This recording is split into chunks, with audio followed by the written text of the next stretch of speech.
اعوذ باللہ من الشیطان الرجیم بسم اللہ الرحمن الرحیم سلام اللہ علی بقیت اللہ الاعظم۔ امام حسین علیہ السلام فور انٹرنیشنل ٹی وی کربلا مقدسہ سے پروگرام فطرس کو آپ ملاحظہ فرما رہے ہیں، شہر مقدس کربلا، اور حضرت امام زمانہ اجل اللہ تعالی فرجہ الشریف کے عنوان سے ہماری گفتگو کا سلسلہ جاری ہے۔ البتہ کچھ مناسبات کی وجہ سے ہم نے ظاہر گفتگو اسی مناسبت کے عنوان سے کی، اور آج کی گفتگو انشاءاللہ علامات حضرت امام زمانہ اجل اللہ تعالی فرجہ الشریف کے ظہور کے عنوان سے گفتگو کریں گے۔ کتاب غیبت نعمانیہ میں مخصوصاً یہ روایات جو ہے وہ موجود ہے، اور اس کے علاوہ دیگر کتب میں بھی ہے جس کا ترجمہ محقق مہدی پور صاحب نے اس کا ترجمہ فارسی زبان میں کیا، اور اردو زبان میں بھی اس کتاب یعنی غیبت نعمانیہ کے تقریباً 2 سے 3 نسخے یہ موجود ہے۔ جہاں تک تعلق ہے علامات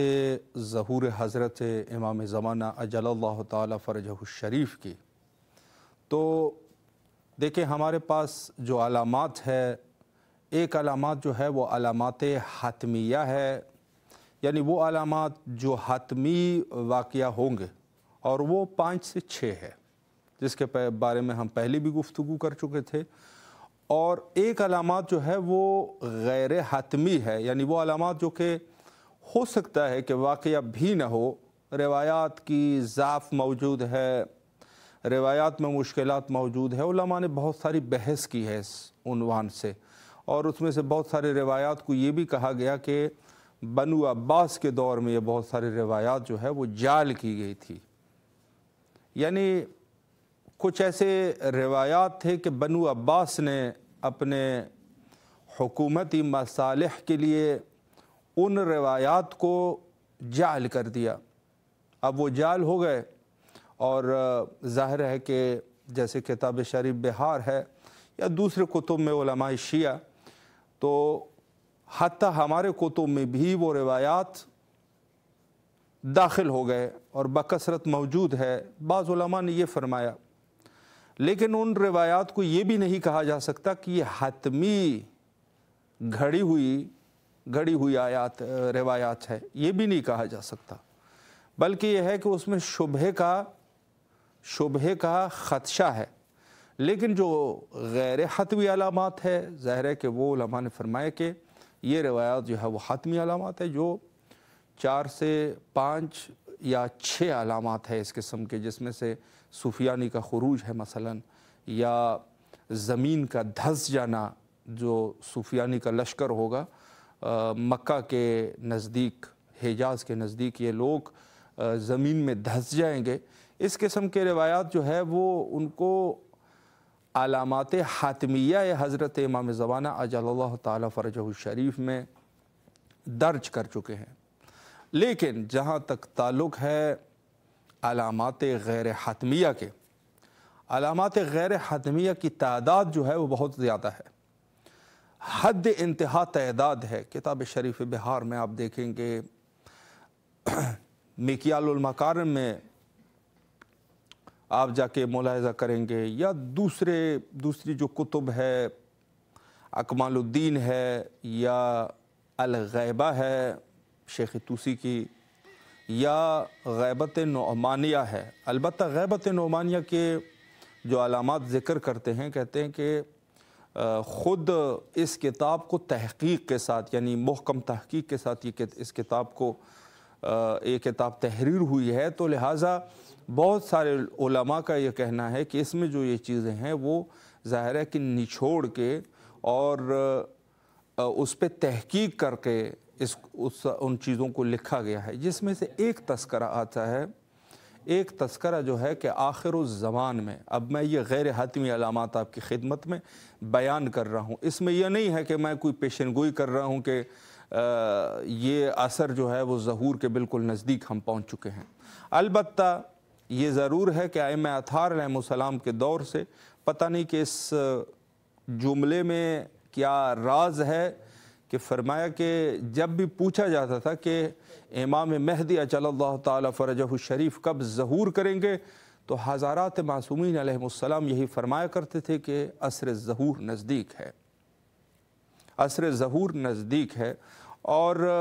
جب یہ کہا کرتے تھے تو بنو عباس میں بچوں کے نام بھی مہدی مہدی رکھا کرتے تھے، اور اس کی وجہ یہی تھی کہ اس کی ایک مثال تو خود محمد مہدی باللہ ہے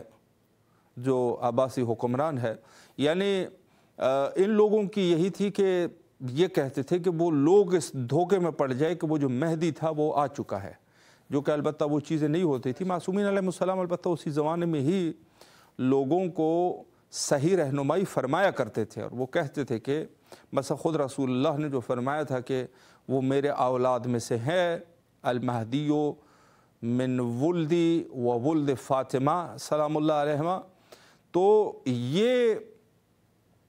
اس قسم کے روایت بھی موجود تھے۔ ظاہر ہے بنو عباس جو ہے وہ کوئی اولاد فاطمہ میں سے تو نہیں تھے سلام اللہ علیہا، تو ان کے لیے پہلی سی ہی رہنمائی معصومین علیہ السلام فرمایا کرتے تھے۔ شیعیان اہل بیت علیہ السلام کے لیے وہ سب چیزیں ان کے لیے ان کو پتہ ہوتا تھا کہ یہ وہ مہدی نہیں ہے، لیکن ان کی اپنی جو کوشش، بہرحال ان کے اپنی جس کو کہا جائے کہ منافقت یا لوگوں کو گمراہ کرنا، یہ ان کی پہلی سی کوشش تھی۔ اور یہ بنو عباس جو ہے وہ بنی امیہ سے زیادہ خطرناک ثابت ہوئے، اور سیاست میں بھی بڑے خطرناک تھے۔ البتہ کچھ غلطیاں انہوں نے بہت بڑی بڑی کی، اور اس کی وجہ سے یہ گر گئے تھے خود اپنی سیاست میں۔ جو بہرحال معصومین کے قاتلین تو یہ تھے ہی، لیکن اس کے علاوہ بھی کچھ اس قسم کی چیزیں تھی کہ ان کی غلطیاں سنگین تھی۔ تو بعض جو ہے جیسے خود امت مسلمہ میں خود اہل تسنن بھی ان لوگوں کو تقریباً یہ ہے کہ ان میں سے جو معتدل مزاج قسم کے لوگ ہیں ان کو ظالم سمجھتے ہیں۔ یہ مثلا ایک طرف سے یہاں میں ایک اشارہ کروں کہ جو میں نے کہہ دیا کہ یہ بنو امیہ سے زیادہ خطرناک تھے، لیکن یہ ہے کہ کچھ سیاست میں انہوں نے پھر زیادہ زیرنگی کے باوجود یہ سیاست میں مار کھا گئے تھے، تو اس میں سے کچھ وجوہات تھے اس قسم کے۔ مثلا قبر امام حسین علیہ السلام پہ حل چلا دینا متوکل عباسی لعنت اللہ علیہ، یا ہارون الرشید، یا اس قسم کے مزید کچھ کام تھے کہ جن کی وجہ سے لوگوں کو یہ صاف ظاہر ہو جاتا تھا کہ یہ لوگ جو ہے وہ ان کا اسلام سے کوئی دور دور کا تعلق ان کا نہیں ہے۔ لیکن اگر آپ جو ہے وہ معاویہ ابن ابی سفیان کی سیاست کو ملاحظہ کریں، جو کہ اس سیاست کو خراب کرنے میں پھر یزید ابن معاویہ کا بڑا اہم کردار رہا، انہوں نے جا کے سبط رسول اللہ کو شہید کر دیا۔ تو معاویہ کی جو سیاست تھی وہ سیاست معروف ہے، آج تک معروف ہے کہ وہ اس کو آپ جو ان کی اپنی جو جس طریقے سے ان کی حکومت کا نظام تھا کہ پورے بظاہر جو ہے وہ اپنے آپ کو ایک اسلامی حکومت قرار کرتے ہوئے انہوں نے حکومت کی، لیکن بنو عباس جو ہے پھر مار کھا گئے۔ اور لیکن ان کی کوشش بہرحال یہی تھی کہ کسی نہ کسی طریقے سے یہ سلسلہ امامت یہ خود اپنے بنو عباس میں لا سکے۔ مثلا حضرت امام جواد علیہ السلام کی شادی کرا دینا ایک بنو عباس کے خاتون سے، جس کے ذریعے سے بعد میں کہتے ہیں کہ اسی کے ذریعے سے جب یہ ناکام ہو گئے تو انہوں نے یہ کہا کہ اب انہی کے ذریعے سے زہر دیتے ہیں۔ وہ جاسوس بھی غالباً تھی۔ بہرحال یہ سب اس قسم کے واقعات تھے جو بعد میں جو ہے اسے امام جو ہے کوئی فرزند اس سے ان کا نہیں تھا۔ البتہ اگر ان کی کوشش یہی تھی کہ انہی سے فرزند ہو جائے، اور ہم جو ہے وہ کوشش کریں کہ اس طریقے سے نظام کو برابر کر سکے کہ یہ سلسلہ حکومت تو ہے ہی ہمارے پاس، لیکن اس کے بعد جو ہے ہم یہ سلسلہ امامت بھی بنو عباس میں آ جائے۔ یہ ان کی ایک سازش تھی، اور معصومین علیہ السلام نے ان کا مقابلہ کیا، اور خود شیعیان اہل بیت علیہ السلام نے، اور احادیث اہل بیت علیہ السلام کو دنیا تک مختلف علاقوں تک پہنچانا، کتابیں لکھ دینا، اور یہ سارا کچھ جو ہے یہ ہوا ہے۔ البتہ ابتدائی ایام سے مثلا آپ غور کریں کہ خود سلیم ابن قیس ہلالی جو کہ جن کو عالم اول ہجری بھی کہتے ہیں، یعنی اول ہجری جو پہلی صدی ہے، پہلے صدی کے علماء میں سے پہلا نام علماء شیعہ میں اس شخصیت کے جو خود اس شخصیت کے یعنی سلیم ابن قیس ہلالی کا نام اس میں جو ہے وہ درج کرتے، کتاب لکھ چکے ہیں، اور پھر اس کتاب کو بہرحال وہ ہے کہ بڑی مشکل سے اس نے جا کے آبان تک پہنچائی، آبان نامی ایک شخص، اور پھر اس کے بعد یہ کتاب جو ہے وہ پہنچی، جس میں پوری مظلومیت اہل بیت علیہ السلام اور اس دلخراش واقعات کی طرف اشارہ ہے جو حضرت رسالت مآب صلی اللہ علیہ وآلہ اور حضرت امیر المومنین علیہ السلام کے دور میں ہوئے ہیں، اور اس میں انہوں نے اس کی طرف اشارہ کر دیا۔ امام صادق علیہ السلام نے فرمایا کہ خدا کی رحمت ہو سلیم ابن قیس پر کہ جنہوں نے جو بھی لکھا وہ صحیح لکھا۔ تو بنو عباس کی سیاست، اور یہ اپنے بچوں کے نام بھی مہدی رکھا کرتے تھے تاکہ لوگ جو ہے وہ یہ کہہ سکے کہ یہ جو مہدی حدیث میں وارد ہے وہ یہی ہے، لیکن ظاہر ہے کہ اہل بیت علیہ السلام موجود تھے اور انہوں نے ان کا مقابلہ کیا اور لوگوں کو یہ آگاہ کر دیا کہ یہ وہ مہدی نہیں ہے۔ تو جہاں تک انتظار کا سلسلہ شروع ہوا ہے، میں یہ عرض کروں بڑا مہم نقطہ ہے، انتظار حضرت امام زمانہ عجل اللہ تعالی فرجہ الشریف کا سلسلہ حیات طیبہ رسول اللہ صلی اللہ علیہ وآلہ سے شروع ہو چکا ہے۔ احادیث موجود ہے رسول اللہ کے، اس کے بعد جو ہے حضرت زہرا سلام اللہ علیہ کے احادیث موجود ہے، باقی ائمہ اطہار علیہ السلام کے، امام حسین علیہ السلام کے خود واقع عاشورہ میں موجود ہے احادیث۔ اندازہ ان احادیث سے یہ ہو رہا ہے کہ اس شخصیت کے انتظار میں لوگ رہے، اس شخصیت کے ظہور کے انتظار میں، یعنی سلسلہ انتظار ظہور حضرت قائم اجل اللہ تعالی فرجہ الشریف رسول اللہ کے دور سے شروع ہوا، اور اس کے بعد یہ سلسلہ جاری رہا۔ جہاں معصومین سے پوچھتے تھے تو وہ کہتے تھے کہ خود جو ہے حضرت کا ظہور جو ہے وہ نزدیک ہے، یہ کہا کرتے تھے۔ اور قرآن میں بھی جہاں تک ساعہ کا لفظ ہے تو وہاں پر زیادہ تر تفسیر میں حضرت امام زمانہ عجل اللہ تعالی فرجہ الشریف کے ظہور کی طرف اشارہ ہے، اور احادیث کے روح سے جیسے اقترب ساعہ، یہ یعنی ظہور جو ہے وہ نزدیک ہے، ساعہ سے مراد یعنی ظہور جو ہے وہ نزدیک ہے۔ تو اس جملے میں کیا حکمت ہے کہ جب بھی کہا جاتا تھا تو یہی فرماتے تھے کہ ظہور جو ہے وہ قریب ہے، اور کچھ علامات بھی معصومین علیہ السلام نے ذکر کیے کہ ایسے علامات ہوں گے، یہ ہوگا اور وہ ہوگا۔ اب یہاں پر ایک علامت، جہاں پر ان علامات غیر حاتمیہ میں سے ایک علامت جو ہے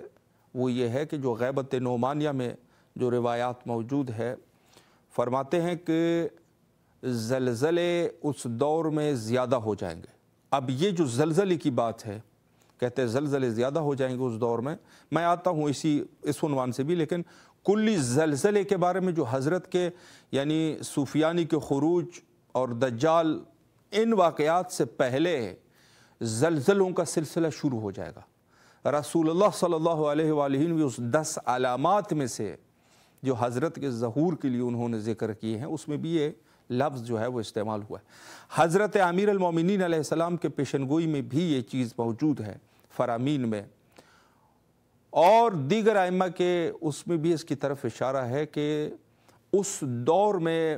جب حضرت ظہور فرمائیں گے زلزلے شروع ہو جائیں گے، اس قدر زلزلے ہوں گے کہ زمین جو ہے وہ ہلتی ہوئی نظر آئے گی، دہشت ہوگی، لوگ جو ہے ڈر رہے ہوں گے، گھبرا رہے ہوں گے۔ اور زلزلوں کے ساتھ ساتھ ایک اور چیز، وبائی امراض کا شروع ہونا، وبائی امراض کا شروع ہونا، لوگ گھبرا رہے ہوں گے۔ آج بھی لوگ جو ہے جو کورونا کی ایک نئی لہر جو ہے اس کے ذریعے سے لوگ گھبرا رہے ہیں، نئی لہر آ چکی ہے بعض مناطق میں۔ تمام مومنین کے لیے دعا گو ہے کہ انشاءاللہ اس عذاب سے مولا نجات دے۔ بعض ایریوں میں یعنی تقریباً 2 سال 3 سال پہلے جو کورونا سے لوگ پوری دنیا کے نظام کو انہوں نے جا کے ختم کر دیا تھا، نظام کو روک دیا تھا، اسی کورونا نے ایک وبائی مرض اب جو ہے آج تک لوگ اس وحشت کو اور اس دہشت کو آج تک لوگ جو ہے وہ یاد کرتے ہیں اور گھبراتے ہیں کہ وہ کس قسم کے حالات تھے. یعنی خود اسی دور میں شاید آپ ایسے علاقے میں ہو کہ جہاں پر زیادہ یہ چیز نہ گزری ہو. میں آپ کی خدمت میں عرض کروں کہ ہمارا ہے رابطہ بعض علاقوں میں مخصوصاً ایران میں ایسے حالات پیدا ہو چکے تھے کہ صرف وہ دینی عالم مکمل لباس کے ساتھ صرف میت کے پاس جاتے تھے, مختصر نماز جنازہ پڑھ کے اس کو دفن کیا کرتے تھے. اس قسم کے سخت, یعنی یہ 2 سال 3 سال کی پہلے کی بات ہے, اس قدر سخت حالات تھے کہ لوگ جو ہے وہ اپنے عزیز اور اقارب کے لاش کو دفن کرنے کے لائق نہیں تھے. وہی جو دینی عالم ہوا کرتا تھا وہ مکمل لباس کے ساتھ, مکمل سیکیور لباس کے ساتھ وہاں پہ جا کے وہ جو ہے اس میت کی نماز جنازہ مختصراً اور اس کے بعد اس کے دفن کا کام یہ کرتے تھے. اس قسم کے حالات جو ہے وہ سخت حالات تھے. تو حدیث میں کتاب غیبت نعمانیہ میں روایت میں کہ اس دور میں امراض ہوں گے, وبائی امراض, یعنی تعاون فقط یہ نہیں ہے کہ جیسے آج کے اس دور میں تعاون یعنی وبائی امراض. وبائی امراض کا سلسلہ ہوگا مع زلزلہ, یہ ذہن میں رکھے, زلزلہ اور وبائی امراض یہ روایات ہے. رجفہ, لفظ رجفہ یعنی رحمت. اب اس میں ایک چیز ہے, میں پہلے تو دعا کرتا ہوں کہ ہم سب کو مولا حفظ و امان میں رکھے, لیکن پھر فرمایا کہ یہ رحمت ہوگی, یعنی رجفہ یعنی رحمت ہوگی مومنین کے لیے اور عذاب الہی ہوگا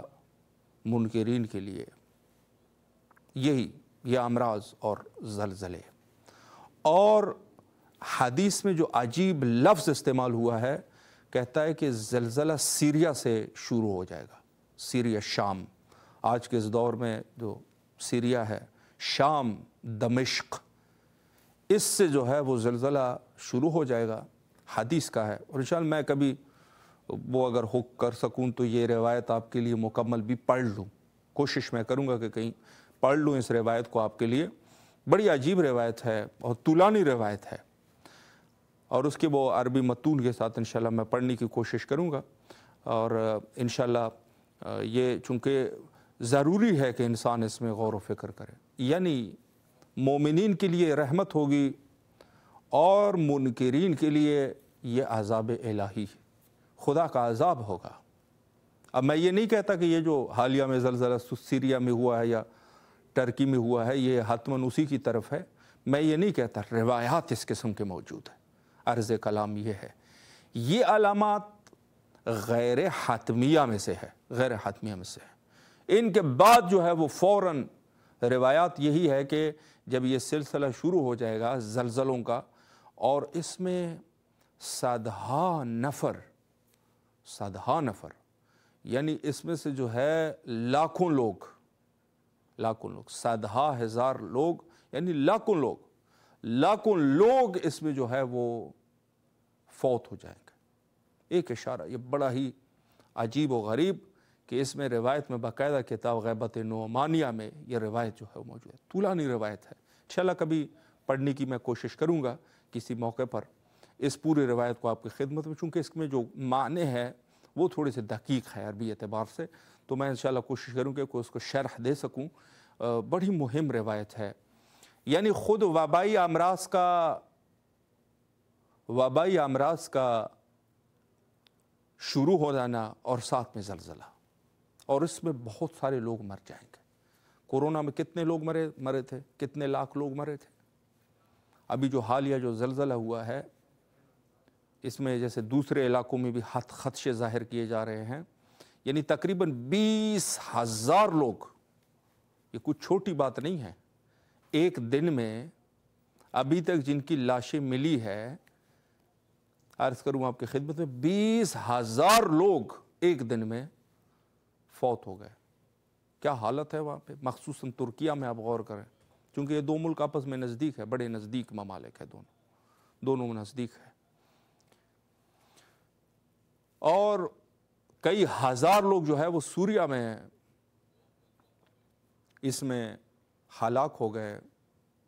یعنی ٹوٹل تعداد جو ہے وہ 20,000 تقریباً، کتنے زخمی ہو گئے، کیا ہوا اور کیا نہیں ہوا،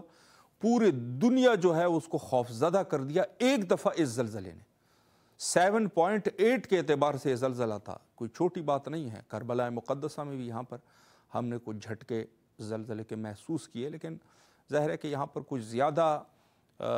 شدید زلزلہ نہیں تھا، باقی جگہوں پر بھی اس کی، مثلا ایران میں بھی محسوس کیا گیا، اور دوسری تباہ کن زلزلہ تھا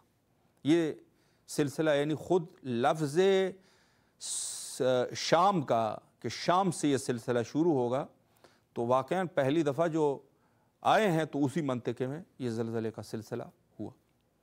اب یہاں پر ایک بات جو ہے وہ ضرور سمجھ آتی ہے، خواہ یہ وہ زلزلہ ہے یا نہیں ہے، اس پر میں کچھ نہیں کہتا، یہ ہمارا کام نہیں ہے، ہم روایت کو پڑھتے ہیں، باقی جو ہے وہ جو ہے اپنی جگہ پر ہو سکتا ہے کہ وہ اور ہو، لیکن یہ بات جو ہے وہ طے ہے کہ آخری دور میں شدید عذاب آئے گا، اللہ کی قدرتی عذاب ہوں گے ایک، اور ایک بڑا عجیب اشارہ جو ہے وہ یہ ملتا ہے کہ لوگ جو ہے وہ دعائیں کرنا چھوڑ دیں گے۔ اب بہت سارے لوگ یہ کہیں گے کہ بھئی ہم تو دعائیں بہت لوگ کرتے ہیں، یہ دعا نہیں ہے۔ دعا سے کیا مراد ہے، کیوں دعا نہیں کرتے؟ یعنی اللہ پر لوگوں کا توکل اور بھروسہ ختم ہو جائے گا۔ اب میں ایک بات آپ کو کہتا ہوں، دیکھیں میں یہ نہیں کہتا کہ ہم جب بیمار ہوتے ہیں تو فوراً ڈاکٹر کے پاس نہیں جانا چاہیے، اگر انسان بیمار ہے ڈاکٹر کے پاس رجوع کرے، لیکن اگر آپ نے غور کیا، ہمارا جو اعتماد ہے وہ دعاؤں پہ نہیں ہے، دواؤں پہ ہے۔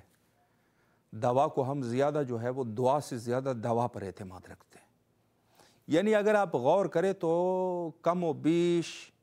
ہمارا وہ عقیدہ نہیں رہا جو پہلے تھا، جس طریقے سے لوگ ہر چیز دعا کو ہر چیز سمجھتے تھے۔ آج کے اس دور میں ہر چیز دعا کو نہیں سمجھا جاتا، لوگ جو ہے وہ بیمار ہو جائے تو ڈاکٹر پر زیادہ اعتماد رکھتے ہیں، خدا پر اعتماد کم ہے۔ میں یہ نہیں کہتا کہ ڈاکٹر کے پاس نہیں جانا چاہیے، دعائیں، یہ حضرت رسالت مآب صلی اللہ علیہ وآلہ کے اس حدیث میں یہ موجود ہے، اسی میں، اور پھر اس حدیث میں بھی اشارہ ہے، لوگ دعا جو ہے وہ کرنا چھوڑ دیں گے، لوگ دعا نہیں کریں گے، اعتماد دوسری چیزوں پر ہوگا۔ مثلا زلزلہ ہو جائے گا، یہ ہے کہ وہ جا کے دعا کرے کہ ہمیں عذاب سے نجات دے، یہ لوگ جو ہے فرار کرنا شروع کر دیں گے، زمین کو چھوڑنا شروع کر دیں گے، گھروں سے باہر نکلنا چھوڑ وہ کر دیں گے، بھاگنا شروع کر دیں گے، یعنی